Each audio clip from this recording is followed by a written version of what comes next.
Hello guys.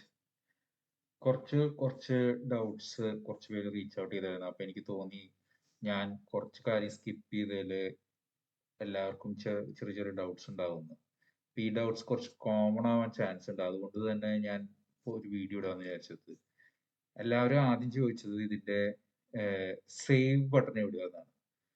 അപ്പോ ഈ ഇതൊരു ക്ലൗഡ് ബേസ്ഡ് സോഫ്റ്റ്വെയർ ആയതുകൊണ്ട് തന്നെ ഇതിന് സേവ് ബട്ടൺ ഇല്ല. നിങ്ങളൊരു വർക്കും സേവ് ചെയ്യേണ്ട ആവശ്യമില്ല.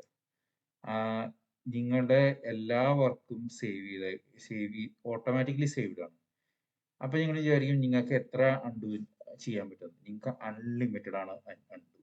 നിങ്ങൾക്ക് എത്ര അൺഡു വേണമെങ്കിലും ചെയ്യാം. അപ്പൊ അതിനെ കുറിച്ചൊരു കാര്യം പറയാൻ വേണ്ടിയിട്ടാണ് ഇതിൽ വേർഷൻസ് ആൻഡ് ഹിസ്റ്ററീസ് എന്ന് പറഞ്ഞൊരു ഓപ്ഷനിൽ പോയി കഴിഞ്ഞു കഴിഞ്ഞാൽ നിങ്ങൾക്ക് ഈ ഡോക്യുമെന്റ് ഉണ്ടാക്കിയ തുടക്കം മുതൽ ഈ ഡോക്യുമെന്റിന്റെ എല്ലാ ചേഞ്ചസും നിനക്ക് കാണാൻ പറ്റും. വൺ ബൈ വൺ എന്ന് പറയും. ഇതാണ് വേർഷൻ ആൻഡ് ഹിസ്റ്ററി ട്രീ എന്ന് പറയുന്നത്. ഇതൊന്നും ഒരു കൺവെൻഷണൽ CAD-ൽ നമ്മൾ ഇതുവരെ കണ്ടിട്ടില്ല. അപ്പൊ നിങ്ങൾക്ക് നിങ്ങളുടെ എല്ലാ ചേഞ്ചസും ഇതിൽ കാണാൻ പറ്റും. നിങ്ങൾ പഠിച്ചു വരുന്ന ഇതില് നിങ്ങൾക്ക് ഏതൊരു സാഹചര്യത്തിലും നിങ്ങൾക്ക് ഏതൊരു പോയിന്റിലേക്ക് തിരിച്ചു പോകാവുന്നതാണ്. കേട്ടോ, നിങ്ങൾക്ക് ആ പോയിന്റിൽ പോയിട്ട് റിസ്റ്റോർ ടു മെയിൻ എന്നൊരു ഓപ്ഷനിലേക്ക് അടിച്ചു കഴിഞ്ഞു കഴിഞ്ഞാൽ ആ പോയിന്റ് ആയിരിക്കും പിന്നെ നിങ്ങളുടെ സ്റ്റാർട്ടിങ് പോയിന്റ്. അപ്പൊ അതാണ് ഇതിന്റെ ഏറ്റവും വേറൊരു വലിയ അഡ്വാൻറ്റേജ്. നിങ്ങൾക്ക് അൺലിമിറ്റഡ് അൺഡു ആണ്. മറ്റേ സോളിഡ് വർക്സിലോ അല്ലെങ്കിൽ CAD-ലോ ഒക്കെ നമ്മൾ ഒരു പോയിന്റിൽ പോയി പിന്നെ നമുക്ക് തെറ്റിപ്പോയെന്ന് തോന്നിയാൽ തിരിച്ചേക്ക് വരാൻ കുറച്ച് ബുദ്ധിമുട്ടാണ്. റിവിഷൻസ് ക്രിയോലൊക്കെ ഉണ്ടെങ്കിലും സോളിഡ് വർക്സിലൊക്കെ അത് ഭയങ്കര ബുദ്ധിമുട്ടാണ്. നമുക്ക് വീണ്ടും അൺഡു ഒക്കെ ചെയ്ത് ഹിസ്റ്ററി ഒക്കെ എടുത്തത് കുറച്ച് ബുദ്ധിമുട്ടുണ്ട്. ഇതിന് നമുക്ക് ഏത് പോയിന്റിൽ വേണമെങ്കിലും നമുക്ക് റിവിഷൻ ചെയ്യാൻ പറ്റും. പിന്നെ അതേപോലെ തന്നെ നമുക്ക് ഒരു വേർഷൻ എന്ന് പറഞ്ഞു കഴിഞ്ഞാൽ ഒരു ഫീച്ചർ കൂടി ഉണ്ട് ഇതിൽ.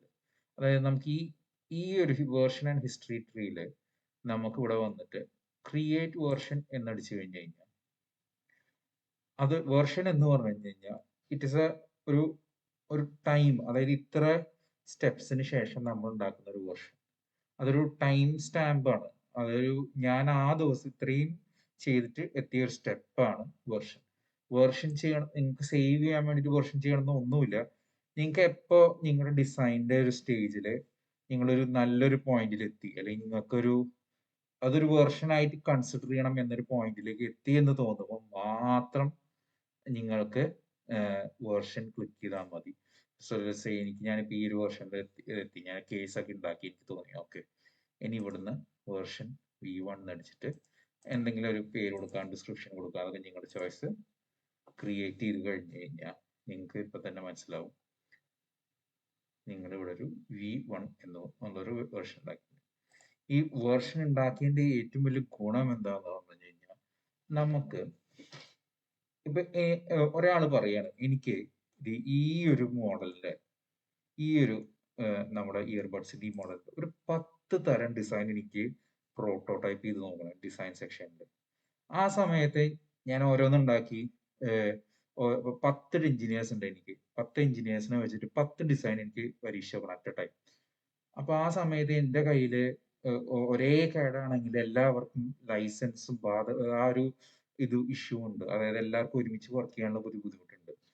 എന്താ ചെയ്യാൻ പറ്റുമെന്ന് പറഞ്ഞു കഴിഞ്ഞാൽ ഇവിടെ വന്നിട്ട് എനിക്ക് branch to create workspace എന്ന് പറഞ്ഞൊരു ഓപ്ഷൻ ചെയ്ത് കഴിഞ്ഞ് കഴിഞ്ഞാൽ എനിക്ക് അതൊരു സെപ്പറേറ്റ് ബ്രാഞ്ചായി. അപ്പോൾ നമുക്ക് അങ്ങനെ എത്ര ബ്രാഞ്ച് വേണമെങ്കിലും ഉണ്ടാക്കാം. ഒരു പ്രത്യേക ഒരു പുതിയൊരു ഫീച്ചർ ആണെന്ന് ഞാൻ പറയുള്ളൂ. അപ്പോൾ 10 എഞ്ചിനീയേഴ്സ് ഉണ്ട്, 10 പ്രോട്ടോടൈപ്പ് ഷേപ്പ് ചെയ്യണം. ഇപ്പൊ ഈ ഒരു ഫീച്ചറിന്റെ ഫിറ്റ്മെന്റ് തന്നെ നമുക്ക് ടെസ്റ്റ് ചെയ്യാൻ വേണ്ടിയിട്ട് തന്നെ, അല്ലെങ്കിൽ ആ ഇയർബഡ്സിന്റെ ഫിറ്റ്മെന്റ് ഒന്ന് ചെക്ക് ചെയ്യണം. അതിന് തന്നെ 10 എഞ്ചിനീയേഴ്സ് 10 ഡിഫറെന്റ് ഷേപ്പിൽ ഉണ്ടാക്കി നോക്കണം എന്നുള്ളൊരു അവസ്ഥ വരുമ്പോൾ ആ 10 ബ്രാഞ്ചസിൽ നമുക്ക് സെപ്പറേറ്റ് ഇരുന്ന് വർക്ക് ചെയ്യാം എന്നുള്ളതൊരു മൾട്ടി ടാസ്കിങ്ങിന്റെ ഒരു നല്ലൊരു ഫീച്ചറാണ് ഓൺഷേപ്പ് വരുന്നത്.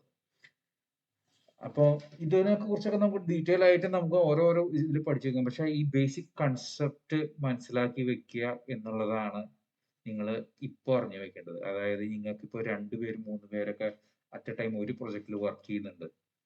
2 പേർക്ക് ഇപ്പോൾ എല്ലാവരും ഇപ്പോൾ ലെറ്റ്സ് ഞാനിപ്പോ ഈ ഒരു പ്രൊജക്ടിന്റെ എക്സാമ്പിൾ പറയണം. ഇപ്പൊ ഈ കേസ് ഡീറ്റെയിൽ ചെയ്യാൻ ഞാൻ തന്നെ വർക്ക് ചെയ്യണമെന്നില്ലല്ലോ.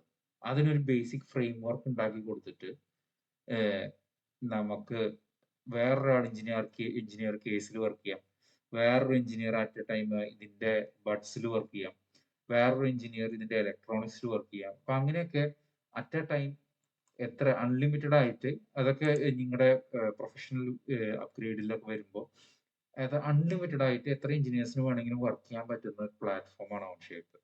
അതാ ഞാൻ പറഞ്ഞത്, ഈ ക്ലൗഡ് ബേസ്ഡ് സിസ്റ്റം ആയതുകൊണ്ട് തന്നെ അതിനൊരു ഇങ്ങനെ കുറെ അഡ്വാൻറ്റേജസ് ഉണ്ട്. പിന്നെ വേറൊരു കാര്യം എല്ലാവരും ചോദിച്ചതെന്ന് വെച്ച് കഴിഞ്ഞാൽ, ഈ ടൂൾസിന്റെ വീഡിയോസും കാര്യങ്ങളും ഒക്കെ യൂട്യൂബിൽ പോയി പഠിക്കണേക്കാളും നല്ലത് ഇവിടെ ഒരു ലേണിംഗ് സെന്റർ ഉണ്ട്. ഈ ലേണിംഗ് സെന്ററിൽ ക്ലിക്ക് ചെയ്ത് കഴിഞ്ഞ് കഴിഞ്ഞാൽ നിങ്ങൾക്ക് സെൽഫ് പേസ്ഡ് ആയിട്ടുള്ള കോഴ്സസും കാര്യങ്ങളും ഒക്കെ നിങ്ങൾക്ക് ചെയ്യാൻ പറ്റും. സെൽഫ് പേസ്ഡ് കോഴ്സസ് ഉണ്ട് ഇൻസ്ട്രക്ടറിൽ എടുക്കുന്നത്. അത് ഇതാണ് സെൽഫ് പേസ്ഡ് കോഴ്സസിൽ നിങ്ങൾക്ക് ഓരോ ഇതിന്റെയും വീഡിയോസ് ഓരോന്നിനെ കുറിച്ചും വേണമെങ്കിൽ പഠിക്കാം. അപ്പൊ അതിൽ അവർ ഡീറ്റെയിൽ ആയിട്ട് ഓരോരോ ഇതിനെ കുറിച്ച് വരെ അവർ പറഞ്ഞു തരുന്നതായിരിക്കും. ഓരോരോ ഫീച്ചേഴ്സിന്റെയും എന്തൊക്കെയാണ് കാര്യങ്ങൾ ഇംഗ്ലീഷിലാണ് എന്നുള്ളത് മാത്രമേ ഉള്ളൂ ഒരു ബുദ്ധിമുട്ടുള്ളൂ. പക്ഷെ നിങ്ങൾക്ക് വേറെ എവിടെയും പോകേണ്ട ആവശ്യമില്ല. ഇതിൽ തന്നെ അതിന്റെ എല്ലാ ഡീറ്റെയിൽസും ഉണ്ട്. ഇതും ഒരു വലിയൊരു ഇമ്പോർട്ടന്റ് നല്ലൊരു ടൂൾ തന്നെയാണ്. അടുത്തൊരു ഒരു ഫീച്ചർ ഞാൻ എല്ലാവരും ചോദിച്ചൊരു ചോദ്യം എന്ന് പറഞ്ഞാൽ, എങ്ങനെയാണ് എനിക്ക് ഈ സാധനങ്ങൾക്ക് ഒന്ന് മൂവ് ചെയ്യുക, മേറ്റ് ചെയ്യുക എന്നുള്ളതാണ്. അതിനെക്കുറിച്ച് ഞാൻ സെപ്പറേറ്റ് ഒരു വീഡിയോ ചെയ്യുന്നതായിരിക്കും നല്ലത് എന്നാണ് എനിക്ക് തോന്നിയത്. കാരണം എന്ന് പറഞ്ഞു കഴിഞ്ഞാൽ അത് ബൈ ഇറ്റ് സെൽഫ് ഒരു വലിയൊരു ഇതാണ്. ബട്ട് ജസ്റ്റ് സ്റ്റാർട്ട് എന്ന് പറഞ്ഞാൽ നിങ്ങൾക്ക് അസംബ്ലിയിലേക്ക് പോയിട്ട് നിങ്ങൾക്ക് ഇൻസേർട്ട് ചെയ്യാൻ പറ്റും നിങ്ങളുടെ ഇപ്പോഴത്തെ ഈ പാർട്സ് എല്ലാം. പക്ഷെ അതെങ്ങനെ അസംബ്ലി ചെയ്യുന്നു എന്നുള്ളതിന്റെ പ്രോസസ്സ് ഇതിൽ കുറച്ച് ഡിഫറെന്റ് ആണ്. ഇവര് കുറച്ചും കൂടി ഇന്റലിജന്റ് ആയിട്ടാണ് ഇത് ചെയ്തിരിക്കുന്നതെന്നാണ് എനിക്ക് തോന്നുന്നത്. അപ്പൊ അതിന് ഞാനൊരു സെപ്പറേറ്റ് വീഡിയോ ചെയ്യാം. അത്യാവശ്യമായിട്ട് ഇപ്പൊ അറിഞ്ഞിരിക്കേണ്ട 2-3 കാര്യങ്ങൾ. സേവ് ബട്ടൺ നിങ്ങൾക്കില്ല, നിങ്ങൾക്ക് സേവ് ചെയ്യേണ്ട ആവശ്യമില്ല, നിങ്ങൾ എപ്പോൾ ക്ലോസ് ചെയ്താലും. അതുകൊണ്ട് തന്നെ ക്രാഷ് ചെയ്താൽ നിങ്ങളുടെ വർക്ക് പോകും എന്നുള്ളൊരു പേടിയില്ല.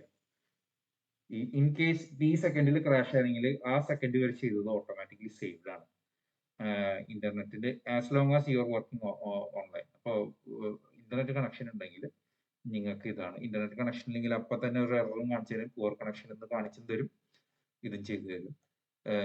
അതൊക്കെ ഇതിന്റെ ഒരു നല്ലൊരു ഫീച്ചറാണ്. രണ്ടാമതൊരു ഡൗട്ട്, വീണ്ടും ഒരു ഡൗട്ട് ചോദിച്ചതെന്ന് പറഞ്ഞു കഴിഞ്ഞാൽ എങ്ങനെ മെഷർ ചെയ്യുക എന്നുള്ളതാണ്. ഇപ്പോൾ എനിക്ക് ഈ ഫീച്ചർ ഉണ്ടാക്കി, എനിക്ക് ഈ മെഷർമെന്റ് എടുക്കണം. മെഷർമെന്റിനുള്ള ടൂൾ ഇവിടെ തന്നെ ഉണ്ട്. നമുക്ക് ഇവിടെ വന്നിട്ട് ഏതൊക്കെ ഫേസ് ക്ലിക്ക് ചെയ്താൽ മതി.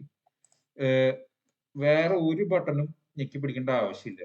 ഇപ്പൊ നിങ്ങൾക്ക് 5 പാർട്ട് സെലക്ട് ചെയ്യണമെങ്കിൽ നിങ്ങൾ ഈ 3 പാർട്ട് സെലക്ട് ചെയ്യണമെങ്കിൽ നിങ്ങൾക്ക് ഒരു ബട്ടണും ഞെക്കി പിടിക്കണ്ട. എന്റെ ഈ ഒരൊറ്റ കൈ കൊണ്ട് മൗസ് കൊണ്ട് ഓരോ ക്ലിക്ക് മതി. കണ്ടില്ലേ എങ്ങനെയാണ് സെലക്ട് ചെയ്യണത് എന്നുള്ളത്. ഇപ്പോൾ ഈ ഒരു ഇത് എങ്ങനെയാണ് സെലക്ട്, വെറുതെ ഓരോന്ന് ഇൻഡിവിജ്വൽ ആയിട്ട് ക്ലിക്ക് ചെയ്താൽ മതി. അങ്ങനെ ഒറ്റ ഒരു ബട്ടൺ യൂസ് ചെയ്യേണ്ട ആവശ്യമില്ല. ഇപ്പൊ ക്ലിക്ക് ചെയ്തിട്ട് അൺസെലക്ട് ചെയ്യാൻ വേണ്ടിയിട്ട് നിങ്ങൾക്ക് സ്പേസ് ബാർ അടിച്ചു കഴിഞ്ഞ് കഴിഞ്ഞാൽ എല്ലാം അൺസെലക്ട് ആവും. പിന്നെ ഞാൻ ഒരു വീഡിയോയിൽ പറഞ്ഞിരുന്നു എങ്ങനെ സെക്ഷൻ എടുക്കുക എന്നുള്ളത്. നമുക്ക് വേണ്ട പ്ലെയിനിൽ അവിടെ പോയിട്ട് ഷിഫ്റ്റ് എക്സ് അടിച്ചു കഴിഞ്ഞ് കഴിഞ്ഞാൽ നിങ്ങൾക്ക് സെക്ഷൻ ചെയ്യാം. സെക്ഷൻ ചെയ്യാൻ നിങ്ങൾക്ക് ഒരു പ്ലെയിനിൽ നിന്നല്ല 3 പ്ലെയിൻ 4 പ്ലെയിനിൽ എത്ര പ്ലെയിനിൽ വേണമെങ്കിലും സെക്ഷൻ ചെയ്യാം. അത് കണ്ടോ, നിങ്ങൾക്ക് എത്ര പ്ലെയിൻസ് വേണമെങ്കിലും സെക്ഷൻ ചെയ്യാം. ഇനി ഏതെങ്കിലും ഐറ്റം എക്സ്ക്ലൂഡ് ചെയ്യണമെങ്കിൽ ആ ഐറ്റം എക്സ്ക്ലൂഡ് ചെയ്യും. ഇതിലേക്ക് വേണ്ട, മറ്റേത് മാത്രം സെക്ഷൻ ചെയ്താൽ മതി. അങ്ങനെയും സെക്ഷൻ ചെയ്യാം. ഇനി അത് ഇൻക്ലൂഡ് ചെയ്യണോ എന്നുള്ളതും അതും ചെയ്യാം. അങ്ങനെയൊക്കെ ഇങ്ങനെ പല പല ഓപ്ഷൻസിലും നിങ്ങൾക്ക് സെക്ഷൻ ചെയ്യാം. ഇതൊക്കെ ഒരു ഞാൻ കുറച്ച് വിട്ടുപോയ കാര്യങ്ങളാണ്. നമുക്ക് ഇതില് എങ്ങനെയാണ് റൈറ്റ് ക്ലിക്ക് ചെയ്ത് കഴിഞ്ഞ് കഴിഞ്ഞാൽ അപ്പിയറൻസ് മാറ്റുക. ഞാനിപ്പോ അതിന്റെ കളർ മാറ്റി, അതെ. അപ്പൊ അതൊക്കെ ഇവിടെയാണ് അതിന്റെ ഓപ്ഷൻസും കാര്യങ്ങളൊക്കെ ഉള്ളത്. ഞാൻ റെഡ് എഡിറ്റ് ചെയ്തു. ഇനിയിപ്പോ അതിന്റെ ഉള്ളിലുള്ളത് ഹൈഡ് ചെയ്യുക. ഇതൊക്കെ ഞാൻ കുറച്ച് മിസ് ചെയ്ത കാര്യങ്ങളാണ്, കമന്റ്സിലൊക്കെ വന്നതായ കാരണം ഞാൻ ജസ്റ്റ് ഒന്ന് ഒരു വീഡിയോ ചെയ്തിട്ട് ചെയ്യാമെന്ന് വിചാരിച്ചതാണ്. എനിക്കറിയാം കുറച്ചും കൂടി സ്പീഡിൽ ചില സമയത്ത് ഞാൻ പോകുമ്പോൾ എന്തെങ്കിലുമൊക്കെ മിസ്സാവുന്നുണ്ടാവും. നിങ്ങളത് എനിക്ക് കമന്റ്സിൽ ചെയ്ത് കഴിഞ്ഞ് കഴിഞ്ഞാൽ പറഞ്ഞു കഴിഞ്ഞ് കഴിഞ്ഞാൽ ഞാൻ ഡീറ്റെയിൽ ആയിട്ട് ഞാൻ പറഞ്ഞു തരുന്നതായിരിക്കും.